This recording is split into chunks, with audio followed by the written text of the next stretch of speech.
అది ఏంటి చెత్తలు పడిపోతావు? పండ్ల పుల్ల తీసుకొస్తానని వేప పుల్ల తీసుకొచ్చిన పండ్లు తోముకుంటావమ్మా? వద్దా? పండ్లు తోముకోవాలి నాన్న. వేప పుల్లతోటి పండ్లు తోమితే పండ్లలో ఏదైనా క్రిములు ఉన్న పోతాయి, మంచిగా ఉంటది. చేదు ఉంటేనే ఒంటికి మంచిది. ఓ వేప చెట్టు ప్రశాంతంగా ఉన్నది. ఏం చేయదు? కుర్కురే తీసుకొస్తా, చాక్లెట్ తీసుకొస్తా, బిస్కెట్లు తీసుకొస్తా. ముఖం కడుక్కోవాలి.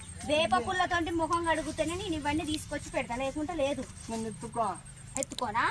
ఎత్తుకుంటేనే మంచిగా ఉంటుందా? ఎత్తుకుంటే కనుక పొదలకి ఎక్కడికన్నా పోతారా? అంత పాములు గీములు ఉంటాయి కదా. ఎత్తుకోనా? ఎత్తుకుంటలే నీకు అన్ని విధాలు తీసుకొచ్చి పెడతా. ఫస్ట్ ముఖం కడుక్కున్నాకనే నీకు అన్ని పెడతా. మంచిలాగవా? సరే పెడతాడు. లేమల్లే. వామో ఎంత చిన్న పిల్లగాడు, ఎంత చిన్న బుడ్డ పిల్లగాడు అమ్మ.